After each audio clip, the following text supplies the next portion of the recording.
Taib.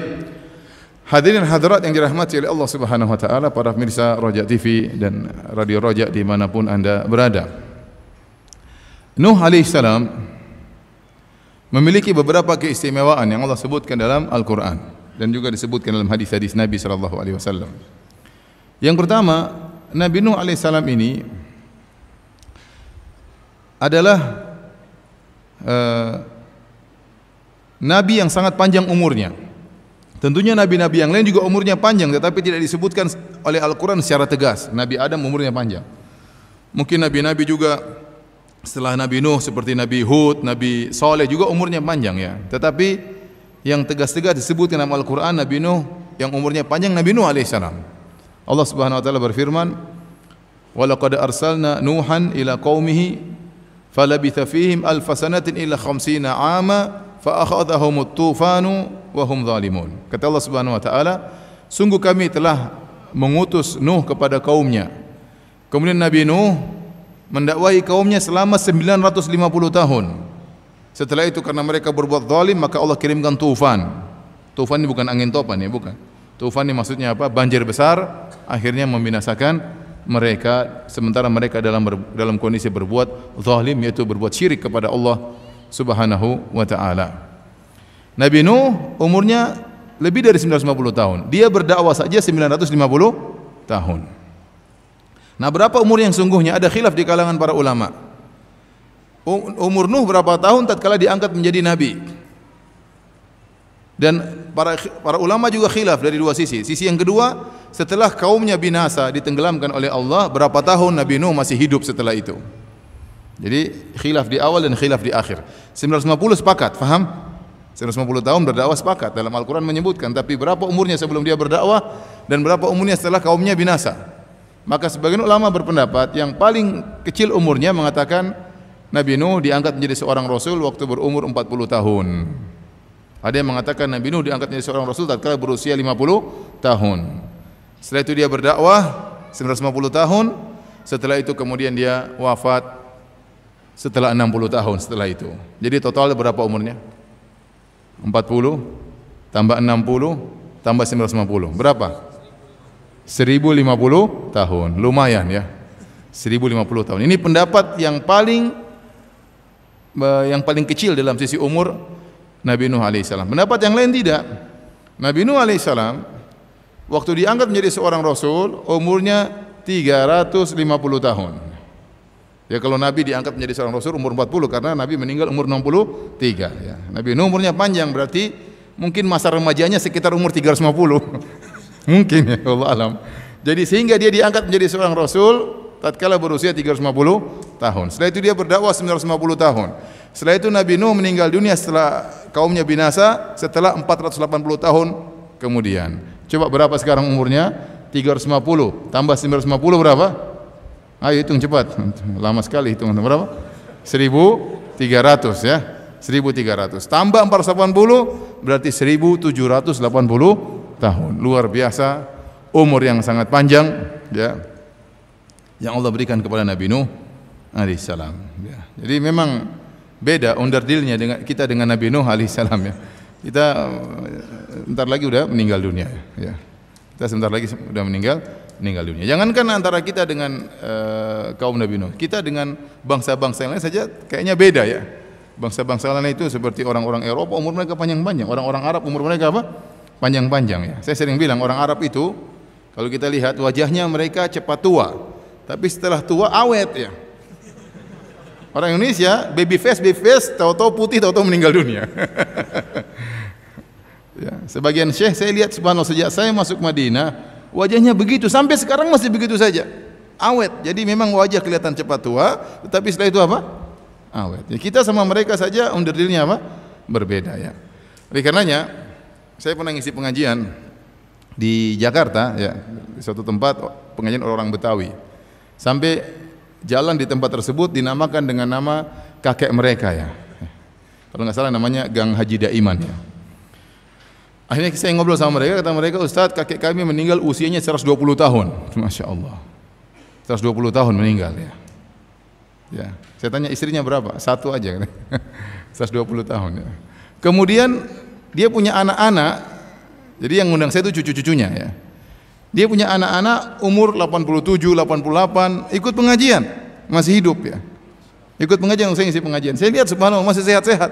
Umur 87, umur 88, 85, anak-anak jadi kakek tersebut ya. Ini gennya memang gen apa? Umur panjang.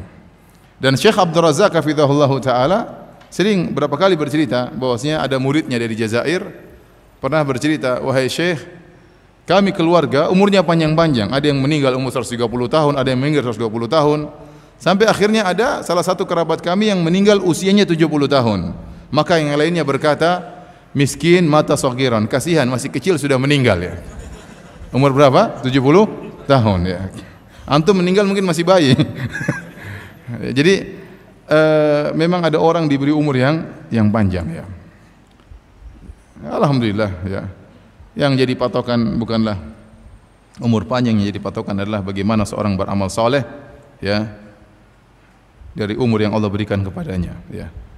Sa'ad bin Mu'adz radhiyallahu taala anhu masuk Islam tatkala berusia 30-an. Meninggal tatkala berusia 37 38. Cuma 7 tahun 8 tahun dia masuk Islam. Waktu dia meninggal ihtazza arsyur rahman. Maka arsy Allah bergetar karena meninggalnya siapa? Sa'ad bin Mu'adz radhiyallahu taala anhu. Ini patokan umur panjang atau umur pendek, yang penting Anda benar-benar bertakwa di umur yang Allah berikan kepada Anda ya. Baik, kita lanjutkan. Ini di antara keistimewaan Nabi Nuh, umurnya sangat panjang. Yang kedua, para hadirin hadirat yang dirahmati Allah Subhanahu wa taala, ternyata Nabi Nuh ini alaihissalam adalah nenek moyang kita semuanya. Nenek moyang kita yang pertama namanya Adam alaihissalam, yang dikenal dengan Abul Bashar, nenek moyang seluruh manusia. Namun kita juga seluruhnya adalah keturunan Nabi Nuh alaihissalam, sehingga Nabi Nuh diberi gelar dengan Abul Bashar Ats-Tsani, nenek moyang yang kedua, nenek moyang yang kedua ya. Kenapa bisa demikian? Karena waktu Allah mengirimkan azab banjir kepada kaum Nabi Nuh, maka seluruh manusia meninggal dunia. Seluruh manusia meninggal dunia ya. Ya, bahkan bukan cuma manusia, seluruh hewan-hewan juga meninggal dunia, mati. Makanya disuruh ngangkat apa? Hewan berpasang-pasangan supaya nanti ada keturunan selanjutnya. Bukan cuma manusia, bahkan hewan-hewan juga tewas tatkala itu ya. Ya. Nah, yang punya keturunan cuma Nabi Nuh bersama orang-orang yang ada di atas kapal tersebut. Dan ternyata ayat menunjukkan yang punya keturunan cuma Nabi Nuh. Adapun orang-orang yang beriman bersama Nabi Nuh di atas kapal yang jumlahnya sekitar 80 orang, mereka keturunannya tidak berlanjut. Mereka keturunannya tidak berlanjut. Yang punya keturunan berlanjut hanyalah Nabi Nuh alaihissalam. Allah Subhanahu wa taala berfirman di awal surat Al-Isra tentang Bani Israel ya. Kata Allah Subhanahu wa taala, "Wa ataina Musa al-kitaba wa ja'alnahu hudan li bani Israil alla tattakhidhu min duni wakila dzurriyyata man hamalna ma'a Nuh." Bani Israel, kata Allah, dzurriyyata man hamalna ma'a Nuh. Bani Israel itu adalah keturunan dari orang yang kami angkat bersama Nuh alaihissalam, yang kami selamatkan di perahu. Bani Israel ternyata keturunan orang-orang yang bersama Nabi Nuh. Dalam ayat yang lain Allah berfirman, wa ja'alna dzurriyyatahu humul baqin, dan kami jadikan keturunan Nabi Nuh alaihissalam itulah yang tersisa. Berdasarkan ayat ini jumhur mufassirin ahli tafsir mengatakan bahwasanya yang tersisa sampai sekarang semua hanyalah keturunan Nabi Nuh alaihissalam. Maka dari situ kita bisa mengatakan Nabi Nuh alaihissalam adalah Abul Bashar Ats-Tsani, nenek moyang yang kedua. Kita semua ini keturunan Nabi Nuh alaihissalam. Dan ahli sejarah, ahli tafsir menyebutkan bahwasanya Nabi Nuh alaihissalam punya anak laki-laki 4 orang. Anak laki-laki tersebut namanya Sam, Ham, Yafith dan Yam. Sam, Ham, Yafith dan Yam. Al-Yam inilah yang menurut ahlul kitab namanya Kan'an. Dia inilah anak Nabi Nuh yang kafir, yang meninggal tatkala banjir menimpa mereka, dia meninggal dunia. Adapun yang 3 ini muslim, tidak mati sehingga punya keturunan ya, yaitu Sam, Ham dan Yafith ya. Ada khilaf di kalangan para ulama apakah Nabi Nuh istrinya 1 atau lebih dari 1. Ada yang mengatakan Nabi Nuh istrinya 1 ya. Empat ini semuanya adalah anak dari istrinya yang kafir tersebut. Ada yang mengatakan Nabi Nuh punya istri lain yang solehah, ya. Allah alam bisawab, apakah satu atau dua Allah tidak jelaskan. Tetapi intinya ada yang mengatakan istri Nabi Nuh cuma satu. 950 tahun bahkan 1700 tahun Nabi Nuh istrinya cuma berapa? Oh, ini enggak jelas ya, tapi yang jelas ada yang mengatakan istrinya satu, ada yang mengatakan istrinya lebih dari satu. Ada yang kafir, ada yang solehah. Tetapi maksud saya antum bersabar lah ya. Nabi 950 tahun, istrinya satu, antum baru berapa tahun? Sabar ya. Kalau dapat rezeki alhamdulillah, kalau enggak ya bersabar ya. Baik, di antara anak Nabi Nuh 3 orang ini, Sam, Ham dan Yafith ya. Nah, ahli sejarah mengatakan seluruh orang Arab keturunan Sam. Seluruh orang Arab keturunan Sam. Seluruh orang Romawi Eropa keturunan Yam. Seluruh orang Sudan Afrika keturunan Yafith. Seluruh orang Arab keturunan Sam, seluruh orang Afrika dan Sudan keturunan Yafith, seluruh orang-orang Romawi Eropa yang pirang-pirang keturunan siapa? Ham. Antum yang mana? Kita yang mana?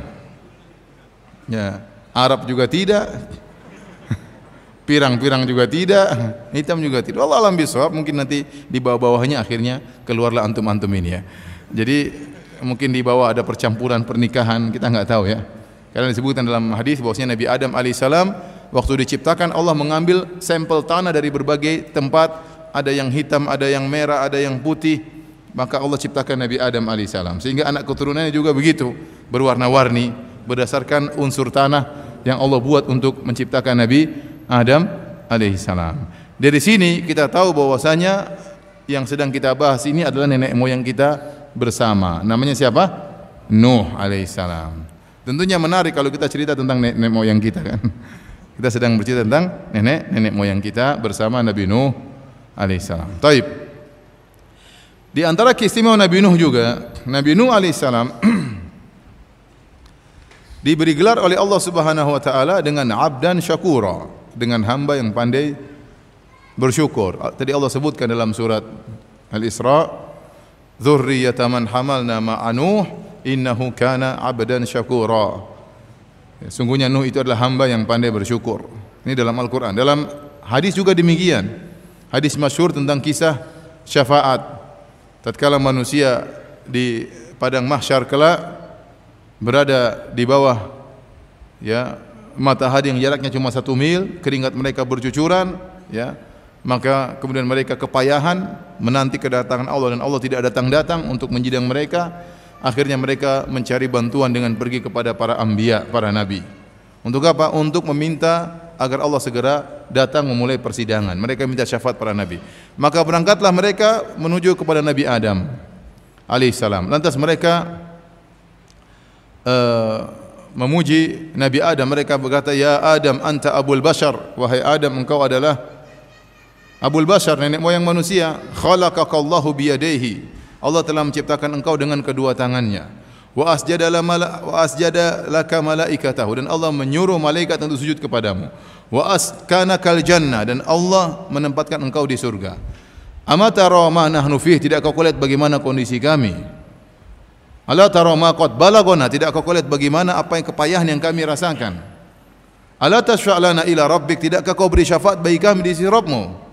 Maka Adam alaihissalam minta uzur, tidak bisa beri syafaat. Kata Adam alaihissalam, "Inna Rabbi qad ghadiba al-yawma ghadaban lam yaqdhab mithlahu qablahu wala ba'dahu." Sungguhnya Rabbku pada hari ini sedang murka dengan kemurkaan yang sangat dahsyat, yang Allah tidak pernah murka sebelumnya seperti ini dan Allah tidak akan pernah murka setelahnya seperti ini. Dan sungguhnya aku telah melanggar perintah Allah. Allah melarang aku untuk mendekati suatu pohon dan aku dekati.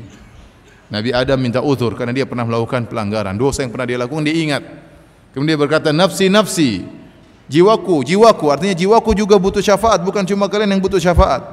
Idhabu ila ghairi, pergilah kalian kepada nabi yang lain. Idhabu ila Nuh, pergilah kalian kepada Nuh. Maka orang-orang pun pergi menuju kepada Nabi Nuh alaihissalam. Lantas mereka berkata, "Ya Nuh, anta awalur rusuli, anta awalur rusuli ila ahli al-ardi." Wahai Nuh, engkau adalah rasul yang pertama yang Allah utus kepada penghuni bumi. Tidak kau lihat bagaimana kondisi kami? Tidak kau lihat bagaimana kepayahan kami yang kami rasakan? Ala tashfa' lana ila rabbik, tidakkah kau memberi syafaat bagi kami di sisi Allah? Jadi kata mereka, "Ya Nuh, anta awwalur rusuli ila ahli al-ardi." Engkau adalah rasul yang pertama yang Allah utus kepada umat manusia, wa sammakallahu 'abdan syakura, dan Allah menamakan engkau dengan hamba yang pandai bersyukur. Tidakkah kau beri syafaat bagi kami? Di sini ahlul mauqif, orang-orang yang berada di padang mahsyar, mengenal Nabi Nuh, dan mereka tahu di antara gelar yang Allah berikan kepada Nabi Nuh adalah apa? Abdan syakura, hamba yang pandai bersyukur. Timbul pertanyaan, ya, Nabi Nuh ini, ya, bukanlah orang kaya di kaumnya sehingga dia diejek oleh kaumnya, ya. Ya. Kemudian juga dia diuji dengan ujian yang sangat luar biasa. Istrinya kafir, anaknya kafir. Saya tidak bisa bayangkan seorang dai berdakwah, kemudian dia mengatakan, wahai ibu-ibu sekalian, pakai jilbablah kalian. Ternyata istrinya tidak pakai jilbab, ya. Repot, berat. Dia kemudian berdakwah tentang parenting, tentang bagaimana untuk mengajar anak-anak supaya anak-anak jadi anak soleh. Ternyata anaknya bandel, ya. Susah. Orang-orang bilang apa? Ente Nuh, tukang dakwah, istri ente aja kafir sama kita, ya. Anak ente saja kafir sama kita, ngapain dakwah? Jadi berat, ujian yang sangat luar biasa, ya. Kemudian diuji oleh Allah dengan kaum yang sangat brengsek, ya. Allah Subhanahu wa taala sebutkan bagaimana kaum Nabi Nuh yang sangat brengsek, tukang ngejek Nabi Nuh alaihissalam. Nanti akan kita sebutkan, tukang ngejek Nabi Nuh alaihissalam. Terus kurang ajar, ya, Nabi Nuh sampai mengadukan hal ini kepada Allah Subhanahu wa taala, sebagaimana Allah tuturkan atau Allah sampaikan dalam surat Nuh, ya. Kata Nabi Nuh, Rabbi inni da'autu qaumi laila wa nahara. Ya Rabbku, sungguhnya aku mendakwahi kaumku siang dan malam. Nabi Nuh berdakwah sangat lama, siang dan malam. Bukan cuma pada asar saja Nabi Nuh berdakwah, tidak. Siang dan malam Nabi Nuh berdakwah. Walam yazidhum du'ai illa firara, dan tidaklah semakin aku dakwahi mereka kecuali mereka semakin kabur, lari. Wa inni kullama da'utum, setiap aku dakwahi mereka. Perhatikan sini kata Allah. Wa inni kullama itu setiap kali dalam bahasa Arab. Wa inni kullama da'utuhum litaghfira lahum, dan setiap kali aku dakwahi mereka agar kau ampuni mereka ya Allah, karena Nabi Nuh sayang kepada mereka, sayang kepada kaumnya, kerabatnya, kaumnya, anaknya, istrinya. Setiap aku dakwahi mereka agar mereka diampuni oleh Engkau ya Allah, ja'alu asabi'ahum fi adhanihim, mereka meletakkan jari-jari mereka di telinga mereka. Begini. Jadi kalau Nabi Nuh datang, Nuh mau dakwah, silakan. Innal hamdalillah nahmaduhu wa nasta'inuhu. Ini menjengkelkan, ya. Wastaghshaw thiyabahum, demikian juga Nabi Nuh kalau datang mereka segera mengambil kain menutup wajah mereka. Nuh datang, tutup. Seperti itu. Ini perkara yang sangat menyakitkan hati. Bayangkan saya seorang dai sedang berceramah, saya sudah persiapkan materi dengan baik, saya murojaah, saya hafal-hafal. Kemudian saya datang mungkin dari rumah jauh-jauh sampai di sini saya ceramah, ternyata yang ikut pengajian main HP. Saya jengkel. Ini main HP saja, saya lagi ceramah setengah mati dia main apa? Main HP. Saya jengkel tapi saya maafkan, ya. Bagaimana lagi dengan saya lagi ceramah kemudian orang begini? Ustaz apa Ustaz? Silakan Ustaz. Ini menjengkelkan. Inilah kebrengsekannya kaum Nabi Nuh kepada Nabi Nuh alaihissalam. Luar biasa. Ya, brengsek, kurang ajar, ya. Kemudian Nabi Nuh dakwai mereka 950 tahun, mereka tidak berubah-ubah. 950 tahun. Makanya seandainya Allah menamakan Nabi Nuh dengan abdan sabura, hamba yang sangat sabar, itu sangat pas. Seandainya Allah menamakan Nabi Nuh adalah hamba yang sangat bersabar, sangat pas. Ternyata lebih daripada itu, Nuh bukan cuma bersabar, bahkan pada derajat yang lebih daripada itu adalah hamba yang sangat pandai bersyukur. Ternyata dia bisa pandai bersyukur dalam kesulitan dan kepayahan hidup yang dia rasakan. Ini luar biasa Nabi Nuh. Dia diuji setengah mati, berat kehidupannya, ya. Ekonominya juga tidak seperti kaumnya. Ternyata dia dinamakan oleh Allah dengan hamba yang bersyukur. Ini saya kadang takjub lihat ayat ini, ya. Bagaimana Nuh alaihissalam, Nabi disuruh oleh Allah untuk bersabar seperti Nabi Nuh. Ya. Nanti kita sebutkan kisahnya. Kata Allah, "Fasbir innal aqibata lil muttaqin." Bersabarlah. Setelah Allah menyebutkan kisah Nabi Nuh, Allah mengatakan, "Wahai Muhammad, bersabarlah engkau sebagaimana sabarnya Nabi Nuh, karena kesudahan yang indah bagi orang yang bertakwa." Nabi Nuh adalah contoh kesabaran yang luar biasa. Contoh kesabaran yang luar biasa. Makanya Allah menyebutkan tentang ujian hidup, bahwasanya orang beriman pasti diuji. Dalam surat Al-Ankabut kata Allah Subhanahu wa taala, Alif lam mim ahasiban nasu ayutraku ayyaqulu amanna wa hum la yuftanun wa laqad fatanna alladhina min qablihim fala ya'lamanna Allahu alladhina sadaqu wa la ya'lamanna al-kadhibin. Alif lam mim, apakah manusia dibiarkan untuk mengucapkan kami beriman lantas mereka tidak diuji? Tatkala mereka mengatakan kami beriman, harus ada ujian untuk membuktikan perkataan mereka.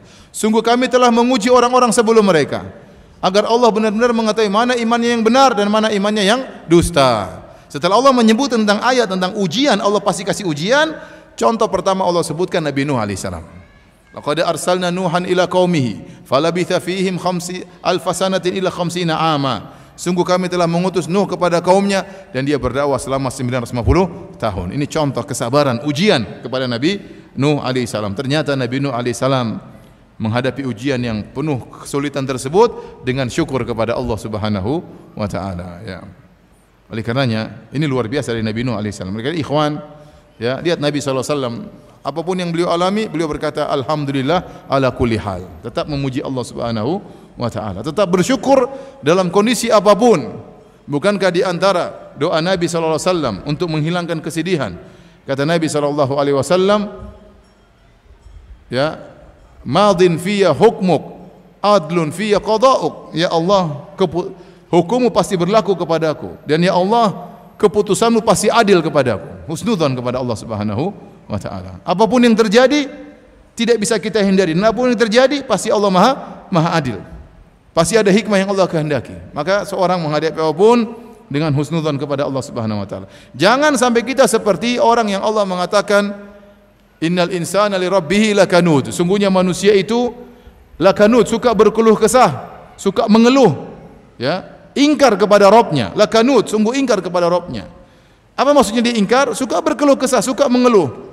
Kata Hasan al-Basri rahimahullahu taala, maksudnya yansa an-ni'am wa yadhkur al-masaib. Kerjaannya lupa dengan kenikmatan yang Allah berikan kepada dia, kerjaannya hanya mengingat musibah-musibah, kesulitan yang dia hadapi. Sebagian orang, dia selama ini sehat, dalam umur panjang lama dia sehat, tiba-tiba Allah kasih dia sakit setahun 2 tahun, kerjaannya mengeluh aja. Bukankah selama ini dia sehat? Taib, Allah kasih dia rasa sakit tidak lama dibandingkan rasa sehat yang dia rasakan. Dia lupa semua kebaikan tersebut. Seorang selama ini mungkin ekonominya baik, mungkin sesekali Allah berikan dia kesulitan ekonomi, lantas kerjanya mengeluh. Setiap ketemu orang mengeluh. Mengeluh apa? Mengeluhkan keputusan Allah kepada manusia, memprotes keputusan Allah kepada manusia. Ini yang disebut dengan lakanut, benar-benar benar-benar ingkar kepada Allah. Maka seorang tatkala terkena musibah, dia ingat betapa banyak nikmat yang Allah berikan kepada dia. Ya, kita semua diuji oleh Allah Subhanahu. Kita tidak ingin diuji pun Allah akan menguji. Ya. Karena kita semua berkata kita orang yang beriman, pasti ada ujian. Dan semakin tinggi iman seorang, semakin berat ujian akan dia hadapi. Ya. Nabi Nuh alaihissalam diuji dengan ujian yang luar biasa, tetapi subhanallah Nabi Nuh alaihissalam menghadapi ujian tersebut bahkan bersyukur atas apa yang Allah timpakan kepada beliau, atas apa yang Allah takdirkan kepada beliau, sampai Allah menamakan ini dengan abdan syakura, hamba yang pandai bersyukur. Sebagian ahli tafsir menyebutkan kenapa Nabi Nuh alaihissalam disebut dengan abdan syakura, hamba yang pandai bersyukur, karena Nabi Nuh alaihissalam lisannya selalu basah memuji Allah, selalu mengatakan alhamdulillah dalam segala kondisi. Kalau beliau alaihissalam makan, setelah makan dia mengucapkan alhamdulillah. Kalau dia minum, dia memuji Allah Subhanahu wa taala. Kalau dia pakai baju, dia memuji Allah Subhanahu wa taala. Dan demikianlah daidanuhu, kebiasaan Nabi Nuh alaihissalam selalu memuji Allah Subhanahu wa taala, sehingga dia dinamakan dengan abdan syakura.